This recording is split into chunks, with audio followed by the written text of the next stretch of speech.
എന്നാലും ഇങ്ങനെയൊക്കെ ചെയ്യാമോ? ഒരു മര്യാദയൊക്കെ വേണ്ടേ? അപ്പുറത്തുള്ളത് ഒരു വാലറ്റക്കാരൻ ബാറ്റർ ഒന്നുമല്ല. കഴിഞ്ഞ മത്സരത്തിൽ 50 അടിച്ച താരമാണ്. കഴിഞ്ഞ ലോകകപ്പിൽ ന്യൂസിലാൻഡിനായി ഏറ്റവും കൂടുതൽ റൺസുകൾ വാരിക്കൂട്ടിയ താരങ്ങളിൽ ഒരാളാണ്. കഴിഞ്ഞ 2-3 വർഷങ്ങളിലായി ലോക ക്രിക്കറ്റിലെ ഏറ്റവും മികച്ച ലിമിറ്റഡ് ഓവർ ക്രിക്കറ്റ് ബാറ്റർമാരിൽ ഒരാളാണ് അയാൾ. ഡാരിൽ മിച്ചലാണ്. പക്ഷെ അയാൾ നിർത്തിയങ്ങ് അപമാനിക്കുകയാണെങ്കിലോ?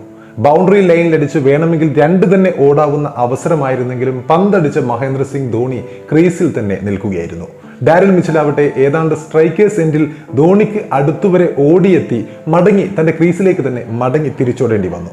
ശരിക്കും ഏതാണ്ട് 2 റൺസിന്റെ ദൂരം തന്നെ അയാൾക്ക് അപമാനിതനായി ഓടേണ്ടി വന്നു. അതും അവസാന ഓവറിലായിരുന്നു ഇങ്ങനെ ഒരു അനുഭവം എന്ന് ഓർക്കണം.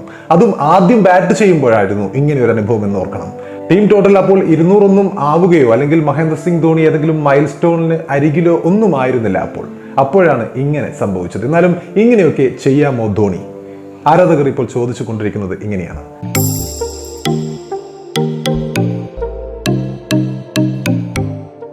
പഞ്ചാബ് കിങ്സുമായുള്ള IPL മത്സരത്തിലെ ഒരു മോശം തീരുമാനത്തിന്റെ പേരിൽ വലിയ വിമർശനങ്ങൾ നേരിട്ട് കൊണ്ടിരിക്കുകയാണ് ചെന്നൈ സൂപ്പർ കിങ്സിന്റെ ഇതിഹാസ താരവും മുൻ ക്യാപ്റ്റനുമായ MS ധോണി. സ്ട്രൈക്ക് നേടുന്നതിന് വേണ്ടി തന്റെ ബാറ്റിംഗ് പങ്കാളിയും ന്യൂസിലാൻഡ് താരവുമായ ഡാരിൽ മിച്ചലിന് സ്ട്രൈക്ക് നിഷേധിച്ചതാണ് ധോണിയെ ഇപ്പോൾ പ്രതിക്കൂട്ടിലാക്കി നിർത്തിയിരിക്കുന്നത്. മികച്ച ബാറ്റിംഗ് ഓൾറൗണ്ടർ കൂടിയായ ഡാരിൽ മിച്ചലിന് സ്ട്രൈക്ക് നൽകാതിരുന്നത് ധോണിയുടെ സ്വാർത്ഥത കാരണമാണ് എന്നാണ് ക്രിക്കറ്റ് പ്രേമികൾ ഇപ്പോൾ ആഞ്ഞടിച്ചുകൊണ്ടിരിക്കുന്നത്. അർഷദീപ് സിംഗ് എറിഞ്ഞ അവസാനത്തെ ആ ഒരു ഓവറിലായിരുന്നു നാടകീയ സംഭവങ്ങൾ. പഞ്ചാബ് വേഴ്സസ് ചെന്നൈ മത്സരം വൈഡുമായിട്ടാണ് അർഷദീപ് ആ ഓവറിന് തുടക്കമിട്ടത്. അടുത്തതൊരു താഴ്ന്ന ഫുൾ ടോസ് ആയിരുന്നു. എക്സ്ട്രാ കവറിലൂടെ ധോണി അത് 4ലേക്ക് പായിക്കുകയും ചെയ്തു. അടുത്തത് ഓസ്റ്റമിന് പുറത്ത് മറ്റൊരു ഫുൾ ടോസ് ആയിരുന്നു. ധോണി ഡ്രൈവിന് ശ്രമിച്ചെങ്കിലും കണക്ട് ആവുന്നില്ല. 3ാമത്തെ പന്ത് വൈഡായി എറിയുന്നു. അടുത്ത ബോളും ഏതാണ്ട് ഫുൾ ടോസ് തന്നെയാണ്. ധോണി അത് ഡീപ്പ് കവറിലേക്കാണ് കളിക്കുന്നത്. അനായാസം ഓടി സിംഗിൾ നേടാവുന്ന ഒരു സാഹചര്യമായിരുന്നു അത്. വേണമെങ്കിൽ ഒന്ന് ആഞ്ഞു പിടിച്ചിരുന്നെങ്കിൽ ഡബിൾ തന്നെ ഓടാമായിരുന്നു. ധോണി തീർച്ചയായും സിംഗിളിന് ശ്രമിക്കുമെന്ന് തന്നെയായിരുന്നു പ്രതീക്ഷിക്കപ്പെട്ടത്. കാരണം അത് അവസാന ഓവറാണ്. മിച്ചൽ സിംഗിളിനായി ഓടുകയും ധോണിയുടെ എൻഡിൽ എത്തുകയും ചെയ്തിരുന്നു. പക്ഷേ ധോണി സിംഗിളിന് വേണ്ടി തയ്യാറായില്ല. അവിടെ തന്നെ നിലയുറപ്പിച്ചു. ഇതോടെ മിച്ചൽ ആകെ അപമാനിതരായി തന്റെ എൻഡിലേക്ക് തന്നെ തിരികെ ഓടുകയായിരുന്നു. ഇതിനിടെ ആ എൻഡിലേക്ക് ത്രോയും വന്നിരുന്നു. ഭാഗ്യവശാൽ അത് സ്റ്റെമ്പുകളിൽ കൊണ്ടില്ല.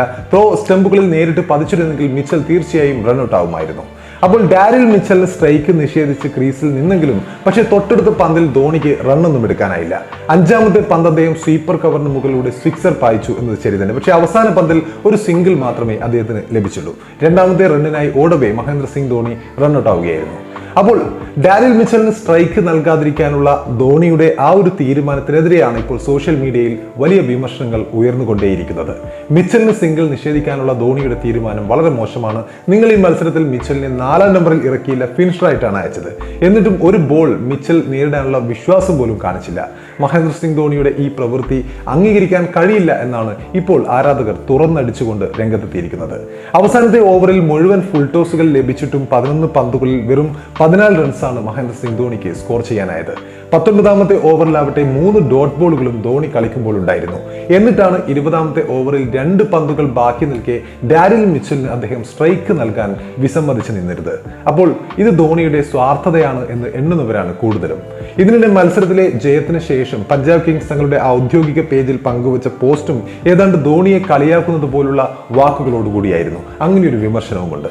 പോയിന്റ് ടേബിളിലെ ഞങ്ങളുടെ സ്ഥാനം നോക്കൂ, തല ഫോർ എ റീസൺ എന്നായിരുന്നു പഞ്ചാബ് പോയിന്റ് പട്ടിക പങ്കുവെച്ചുകൊണ്ട് പോസ്റ്റ് ചെയ്തത്. നമുക്കറിയാം, തല ഫോർ എ റീസൺ എന്ന് പറയുന്ന ആ ഒരു മീം, ആ വാക്കുകൾ, ഇത് ധോണിയെയാണ് ലക്ഷ്യം വെക്കുന്നത്. അല്ലെങ്കിൽ മഹേന്ദ്ര സിംഗ് ധോണിയാണ് CSKയുടെ തോൽവിക്ക് കാരണമെന്ന തരത്തിലാണ് ഈ പോസ്റ്റ് എന്നാണ് ചിലരെങ്കിലും ഇതിനെ വ്യാഖ്യാനിക്കുന്നത്.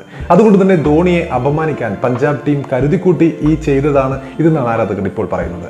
ധോണി ഔട്ടായപ്പോഴും അവർ സോഷ്യൽ മീഡിയയിൽ പോസ്റ്റ് ചെയ്തത് ഇങ്ങനെയാണ്: Dhoni was our 7th wicket today, Thala for a reason. ഇതായിരുന്നു കഴിഞ്ഞ കുറച്ചു കാലമായി സോഷ്യൽ മീഡിയയിൽ ഓടുന്ന അറിയപ്പെടുന്ന ഐക്കോണിക് മീമാണ് തല ഫോർ എ റീസൺ എന്ന വാക്കുകൾ, ധോണിയെ ഉൾക്കൊള്ളിച്ചുള്ള ആ ഒരു വാക്കുകൾ. ഇക്കുറി പക്ഷേ അവരുടെ ആ മീമിന്റെ ഉപയോഗം ആസ്ഥാനത്താണെന്നും അത് ധോണിയെ കളിയാക്കുകയാണ് ചെയ്യുന്നത് എന്നുമാണ് ഇപ്പോൾ ആരാധകരുടെ പക്ഷം. അപ്പോൾ കഴിഞ്ഞ മാച്ചിൽ ധോണി ഈ സീസണിൽ ആദ്യമായിട്ടാണ് പുറത്തായത്. അവസാന പന്തിൽ അദ്ദേഹം റൺഔട്ട് ആവുകയായിരുന്നു. എന്തായാലും CSKയുടെ പഞ്ചാബിനെതിരെയുള്ള തോൽവി ടീമിന് വലിയ നാണക്കേടുണ്ടാക്കുന്നതാണ് എന്നതിൽ സംശയമില്ല. കാരണം പഞ്ചാബിനെതിരെ കളിച്ച അവസാന 5 മത്സരത്തിലും ജയിക്കാൻ CSKക്ക് കഴിഞ്ഞിട്ടില്ല. സ്വന്തം തട്ടകത്തിൽ മഞ്ഞപ്പട തോറ്റു എന്നതാണ് ആരാധകരെ ഏറ്റവും നിരാശപ്പെടുത്തുന്നത്. ടീമിലെ അനാവശ്യ പരീക്ഷണങ്ങളും തോൽവിക്ക് കാരണമായിട്ടുണ്ട് എന്ന് തന്നെ നമുക്ക് പറയാൻ സാധിക്കും. കാരണം ഹൈദരാബാദിനെതിരെ അർദ്ധ സെഞ്ചുറി നേടി ടീമിന്റെ മാച്ച് വിന്നറായ താരമാണ് ഡാരിൽ മിച്ചൽ. എന്നാൽ പഞ്ചാബിനെതിരെ മിച്ചലിനെ കളിപ്പിച്ചത് പക്ഷേ 8ാം നമ്പറിലാണ്. അപ്പോഴാണ് ഇങ്ങനെ ഒരു അനുഭവം കൂടി ഉണ്ടായിരിക്കുന്നത്. മധ്യനിരയിൽ മികച്ച പ്രകടനം നടത്തിയ ശിവൻ ദുബെയെ 3-ാം നമ്പറിലാണ് കളിപ്പിച്ചത്. അദ്ദേഹം ഗോൾഡൻ ഡക്ക് ആവുകയും ചെയ്തു. അതുപോലെ രവീന്ദ്ര ജഡേജയെ 4-ാം നമ്പറിൽ കളിപ്പിക്കുമ്പോൾ അദ്ദേഹം ഫ്ലോപ്പ് ആവുന്ന കാഴ്ച നമ്മൾ സ്ഥിരം കാണുന്നുണ്ട്. പക്ഷേ വീണ്ടും വീണ്ടും അദ്ദേഹത്തെ ആ പൊസിഷനിൽ തന്നെയാണ് ഇറക്കുന്നത്. അതുപോലെ മൊയിൻ അലിയെ ബാറ്റിംഗിൽ വേണ്ടത്ര ഉപയോഗിക്കുന്നുമില്ല. പവർ പ്ലേ മുതലാക്കാൻ CSK ബാറ്റ്സ്മാർക്ക് തീരെയും സാധിക്കുന്നില്ല. നിലവിലെ CSKയുടെ പ്രകടനം വലിയ പ്രതീക്ഷ നൽകുന്നതല്ല എന്ന് തന്നെ പറയാൻ സാധിക്കും. കാരണം മികച്ച പ്ലേയിങ് 11 പോലും കണ്ടെത്താൻ CSKക്ക് ഇതുവരെ ഈ ടൂർണമെന്റിൽ സാധിച്ചിട്ടില്ല എന്നതാണ് വസ്തുത. എന്നാലും നിലവിലെ ചാമ്പ്യന്മാരായ CSKക്ക് ഇത്തവണ പ്ലേ ഓഫിൽ എത്താൻ കുറച്ചുകൂടി വിയർക്കേണ്ടി വരുമെന്ന് ഉറപ്പാണ്. 13 പന്ത് ബാക്കിയാക്കി 7 വിക്കറ്റിനായിരുന്നു പഞ്ചാബിന്റെ ജയം. ആദ്യം ബാറ്റ് ചെയ്ത CSK 7 വിക്കറ്റിന് 162 റൺസ് എടുത്തപ്പോൾ മറുപടിക്കിറങ്ങിയ പഞ്ചാബ് അനായാസം വിജയലക്ഷ്യം മറികടക്കുകയായിരുന്നു. ഏതായാലും ധോണിയുടെ കഴിഞ്ഞ ദിനം മിച്ചലിനോട് കാണിച്ച ആ ഒരു നടപടി ശരിയായില്ല എന്ന് തന്നെയാണ് ഭൂരിഭാഗം ആരാധകരും പറയുന്നത്.